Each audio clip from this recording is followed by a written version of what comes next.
Assalamualaikum warahmatullahi wabarakatuh. Ketemu lagi dengan Ibu, anak-anakku semua. Mudah-mudahan kalian dalam keadaan sehat. Kemudian Ibu pesankan, karena sekarang COVID sedang berkembang banyak lagi, sebaiknya kalian tetap di rumah, tidak keluar-keluar. Kemudian kalau memang betul tidak perlu, tidak usah keluar. Jadi tetap selalu di rumah, belajar yang baik di rumah, jaga kesehatan. Itu pesan Ibu. Baik, untuk selanjutnya kita lanjutkan ke materi yang kemarin sudah Ibu sampaikan, yaitu tentang peluang. Nah, sekarang kita masuk dulu pada bagian permutasi, ya. Jadi kita masuk ke permutasi hari ini. Tapi sebelum masuk ke permutasi, Ibu akan jelaskan dulu tentang faktorial, karena nanti kalian akan selalu berhubungan dengan faktorial, ya. Nah, apa yang dimaksud dengan faktorial di sini? Faktorial itu biasanya diberi lambang seperti ini. Misalkan A ada tanda seru seperti ini dibacanya adalah A faktorial. Ya, jadi kalau misalkan contohnya Ibu berikan di sini. Kalau kalian punya A faktorial, itu artinya adalah kamu tinggal mengalihkan nilai A dikali dengan A pangkat N-1, gitu ya, dikali dengan A pangkat N-1 dikurangi 1 lagi, gitu ya. Nanti kalau misalkan kalian buat misalkan di sini 5 faktorial, ini berarti tinggal kamu buat 5. Ini bukan pangkat, sebentar. Ini adalah A dikurangi 1, gitu ya, dikali dengan A dikurangi 1 dikurangi 1 lagi, dan seterusnya sampai dengan ketemu angka 1. Nah, itu dimaksud dengan faktorial, ya. Jadi nanti kalau misalnya di sini ada 5 faktorial, maka ini berarti adalah kamu tinggal mengalihkan 5 kali 5 dikurangi 1, berarti berapa? 4. Dikali 4 dikurangi 1, berarti berapa? 3, dan seterusnya, berarti dikali 3 kali 2 kali 1. Nah, ini yang dimaksud dengan faktorial, ya. Jadi faktorial itu adalah mengalihkan bilangan-bilangan kemudian dengan pengurangan 1 setiap bilangan, ya. Jadi kalau ada 5 faktorial berarti 5 kali 4 kali 3 kali 2 kali 1. Demikian juga kalau ada 1000 faktorial, itu berarti tinggal kamu kalikan saja 1000 dikali 1000 dikurangi 1, gitu ya, dari berapa? 999 sampai titik-titik sampai dengan angka 1, ya. Nah, itu yang dimaksud dengan faktorial. Nah, sekarang ada beberapa konsep yang harus kalian pahami di faktorial. Yang pertama adalah jika ada misalkan di sini 5 faktorial dibagi dengan 4 faktorial, Ibu berikan contoh seperti ini, maka kamu tinggal buat saja 5 faktorial adalah 5 kali 4 kali 3 kali 2 kali 1, ya kan? Kemudian kamu bagi dengan 4 faktorial, berarti berapa? 4 kali 3 kali 2 kali 1. Nah, angka di sini kan sama, kan? Angka ini sama, ini bisa dicoret, maka nilainya adalah 5. Itu adalah 5 faktorial dibagi dengan 4 faktorial. Itu konsep pembagian faktorial. Ya, Ibu lanjut sekarang. Sebetulnya kalau kamu mengerjakan 5 faktorial dibagi dengan 4 faktorial, selain dengan penjabaran seperti ini, kalau kalian menemukan angka yang lebih besar, maka cara konsep pembagian kita gunakan konsep seperti ini nanti, ya. Ibu jelaskan lagi. Jadi selain pakai cara ini, kita juga bisa pakai cara begini. Kamu lihat ini 5 faktorial, di bawahnya adalah 4 faktorial. Kan kamu lihat bahwa 4 faktorial itu adalah 4 kali 3 kali 2 kali 1, kan? Di bawahnya juga 4 kali 3 kali 2 kali 1. Supaya mudah kamu buat menjadi begini, 5 dikali 4 kali 3 kali 2 kali 1, itu kan 4 faktorial, kan? Maka kamu buat menjadi begitu, dibagi dengan 4 faktorial. Jadi artinya kalau mau menemukan pembagian faktorial, kamu tinggal membagi dengan bilangan yang di bawahnya. Berapa? Bilangan di bawahnya yang paling besar 4, berarti kamu kalikan 5 kali 4 faktorial per 4 faktorial. Tinggal kalian coret, hasilnya tetap 5. Yaitu konsep pembagian faktorial. Baik, Ibu berikan contoh lain. Ibu hapus dulu, ya.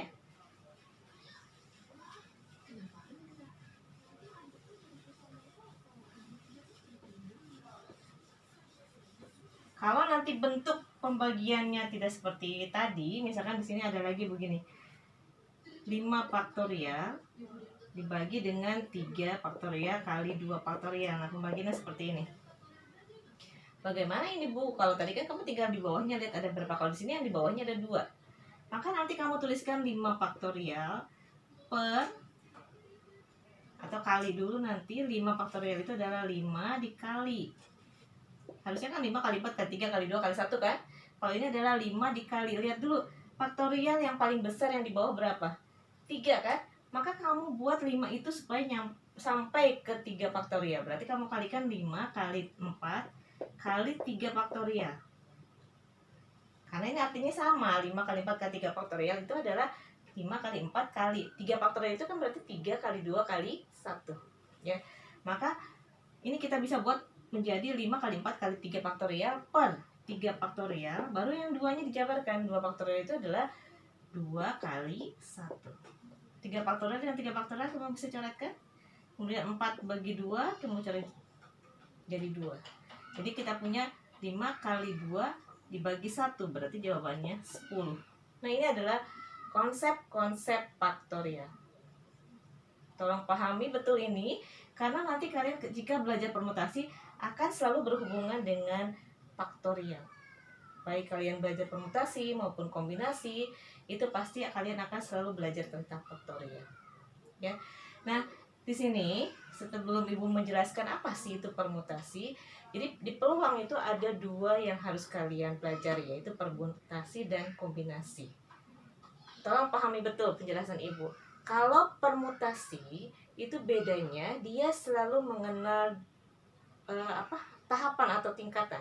Jadi permutasi itu selalu mengenal tahapan atau tingkatan. Jadi ada pembeda. Beda dengan kombinasi. Kalau kombinasi selalu berlaku acak. Jadi kalau random atau acak, maka pasti dia akan kombinasi. Yaitu bedanya. Jadi kalau permutasi selalu ada syarat untuk tahapan, kemudian ada syarat untuk tingkatan, yaitu tentang permutasi. Jadi beda permutasi dengan kombinasi seperti itu. Tolong pahami betul sekarang ya. Karena nanti di soal tidak ada tulisan itu adalah soal permutasi atau soal kombinasi, tetapi langsung soal cerita. Nah, kalian sendiri yang menentukan, oh ini permutasi, oh ini kombinasi gitu ya. Jadi kalau misalkan kalian belum paham betul apa yang dimaksud dengan permutasi dan kombinasi, maka nanti kalian akan kesulitan dalam menghadapi soal-soal peluang. Tetapi saat ini Ibu belum sampai ke peluang. Ibu baru mengajarkan kalian tentang banyak cara terbentuknya suatu kejadian, ya. Maka kita bisa jawab dengan permutasi dan kombinasi. Ibu ulang, kalau permutasi itu berarti ada tahapan, kemudian ada tingkatan, itu permutasi. Tapi kalau kombinasi itu biasanya diambil secara acak atau random, ya. Maka kalian pasti akan menggunakan kombinasi kalau acak. Tapi kalau ada tingkatan atau ada tahapan, maka kalian pasti akan menggunakan permutasi. Baik, kita mulai sekarang ya. Kita mulai untuk permutasi yang pertama. Ada beberapa jenis permutasi di sini yang harus kalian pelajari nanti. Yang pertama, nanti ada yang dikenal dengan permutasi unsur sama. Sorry. Yang pertama, Ibu jelaskan dulu permutasi unsur berbeda dulu saja, supaya jelas. Nah, kalau unsur berbeda berarti tidak ada unsur yang sama yang dilihat nanti. Misalkan contohnya begini yang paling mudah. Kalau ada 10, jika ada 10 orang siswa, kemudian akan ditentukan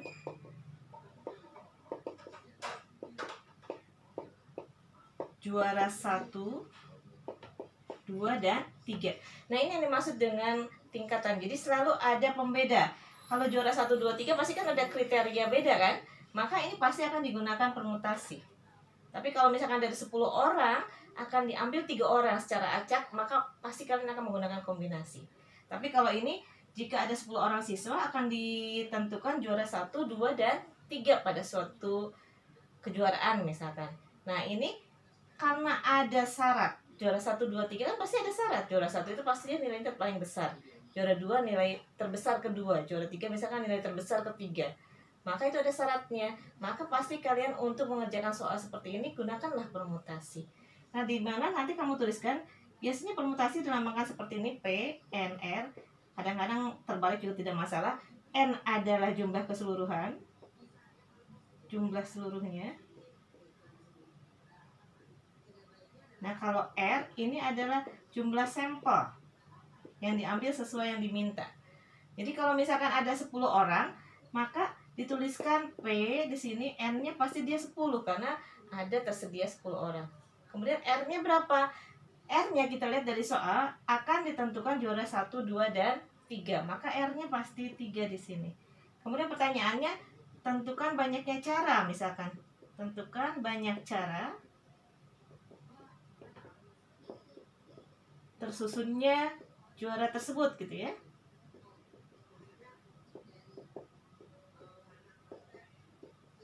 Nah, jadi pertanyaannya, jika ada 10 orang siswa akan ditentukan juara 1, 2, dan 3.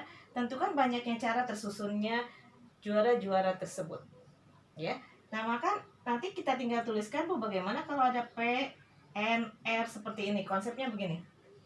Jika ada P, N, R, konsepnya ini, maka ini kamu tinggal buat menjadi N faktorial. Kesempatan keseluruhan, jumlah keseluruhan yang ada pada soal dibagi dengan N dikurangi R faktorial. Ya, ini konsep permutasi yang pertama untuk permutasi unsur berbeda. Jadi tolong diingat, P, N, R itu artinya N faktorial kamu bagi dengan N dikurangi R faktorial. Jadi kalau ada P 10, 3 artinya 3 diambil dari 10, maka kita tinggal tuliskan 10 faktorial dibagi dengan 10 dikurangi 3 faktorial.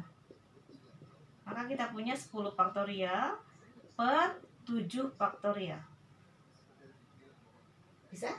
Ya, mudah-mudahan bisa kalian pahami. Jadi kalau ada 10 orang akan diambil juara 1, 2, dan 3, berarti kan hanya diambil 3. Maka R-nya adalah 3. Oke, hapus dulu ini ya, karena sudah. Kita masuk sekarang hitungan dari tadi permutasi 10, 3 diambil dari 10 berarti 10 faktorial per 7 faktorial gitu kan. Maka ini menjadi sama dengan yang tadi Ibu bilang. Lihat faktorial yang di bawah, ada 7 kan? Maka kita tuliskan ini 10-nya dikali 9 kali 8 kali 7 faktorial. Kenapa? Supaya bisa habis dengan 7 faktorial yang di bawah, dibagi dengan 7 faktorial. Maka ini sudah sama, kita coret. Artinya kita punya tinggal 10 kali 9 kali 8. Jadi nanti banyak kemungkinan tersusunnya juara-juara tersebut adalah 720 cara. Nah ini ya, ini adalah cara bagaimana mencari banyak susunan cara dari 10 orang yang akan diambil 3 orang menjadi juara 1, 2, dan 3. Ini namanya permutasi unsur berbeda. Karena ada pembeda, juara 1, juara 2, dan 3 tidak sama semua ya. Bisa? Mudah-mudahan kalian paham. Ibu mengerti, kalian agak susah. Memang kalau peluang ini logikamu harus main terus. Jadi kalau kalian kehilangan ide atau logikanya tidak mau berkembang, maka lumayan susah mengerjakan soal-soal peluang karena soalnya juga dalam bentuk soal cerita ya. Ibu lanjut sekarang. Nah, ini adalah permutasi unsur berbeda. Sekarang yang kedua, kalian sudah catat mudah-mudahan ini. Yang kedua, kita masuk pada permutasi unsur sama. Jadi permutasi itu ada 3 biasanya. Yang kedua sekarang kita pelajari permutasi unsur sama. Jadi kalau ini kita harus melihat unsur-unsur mana saja yang sama. Biasanya begini contohnya, misalkan salah satu contohnya begini. Dari kata matematika, M-A-T-M-A-T-I-K.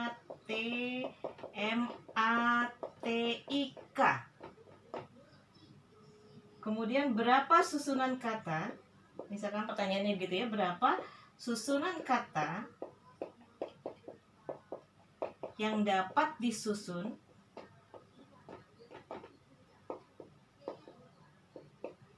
dari kata tersebut gitu ya.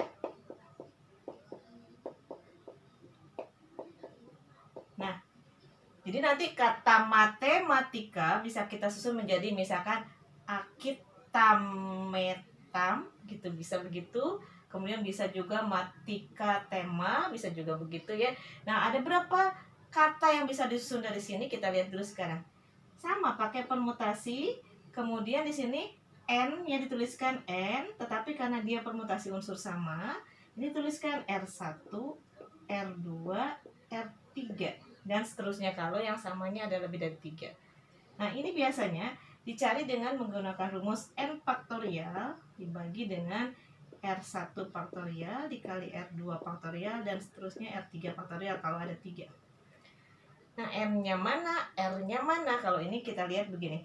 Yang dimaksud dengan n itu adalah jumlah seluruh huruf yang ada di kata matematika.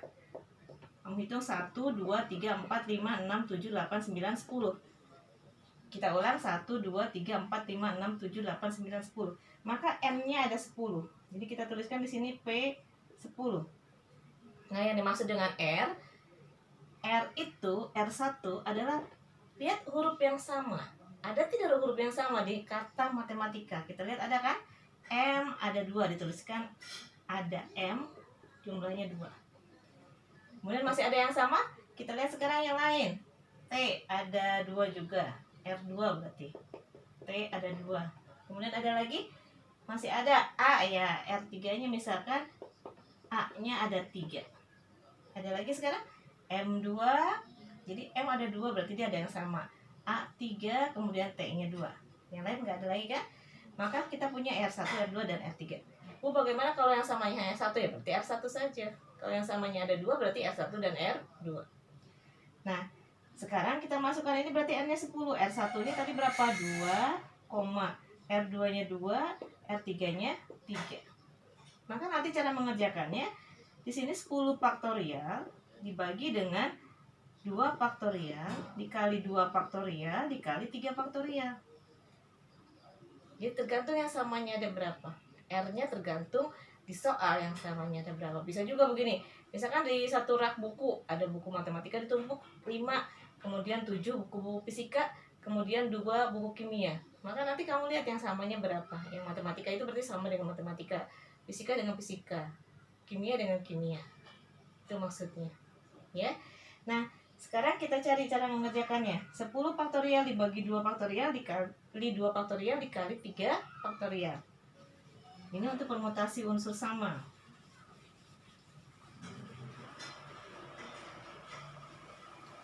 Nah, berarti kita punya P10 2,2,3. Jadi 10 faktorial per 2 faktorial dikali 2 faktorial dikali 3 faktorial.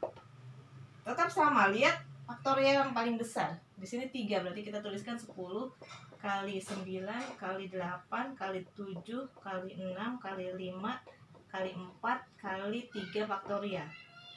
Dibagi dengan 2 faktorial. 2 kali 1 berarti 2 ya. Dikali dengan 2 faktorial berarti 2 kali 1 juga berarti 2. Dikali 3 faktorial. Nah, ini kan sama, 3 faktorial coret dengan 3 faktorial. Kemudian 4 dibagi 2 coret, tinggal 2. Kemudian 6 bagi 2, tinggal 3.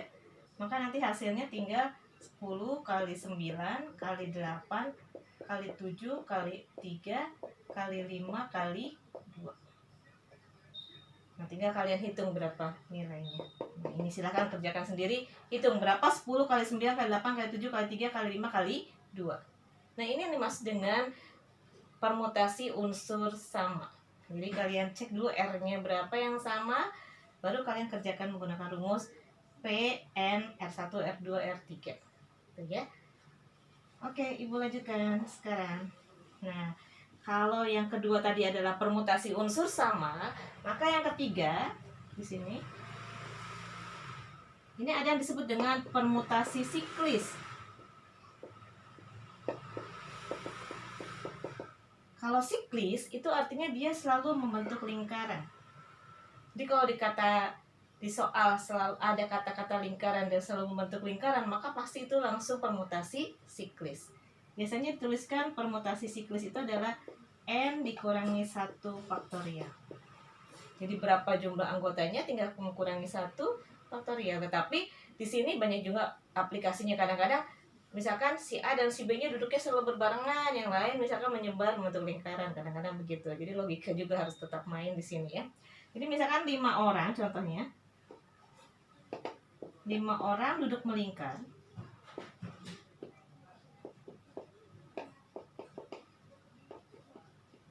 berapa kemungkinan atau berapa banyak cara bisa dibuat atau bisa disusun untuk 5 orang duduk melingkar seperti itu. Nah, gambarannya seperti ini. Gua hapus dulu ini.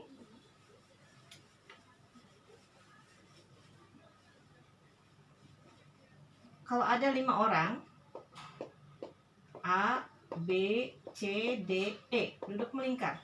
Kadang A di sini, bisa juga A di sini kan, dia pindah muter terus. Nah, pola susunan inilah yang ditanyakan di situ. Maka kalau di soalnya dituliskan 5 orang, maka di situ pasti N-nya adalah 5. Jadi P atau permutasi siklisnya adalah sama dengan 5 dikurangi 1 faktorial, tinggal begitu saja. Jadi jawabannya adalah 4 faktorial.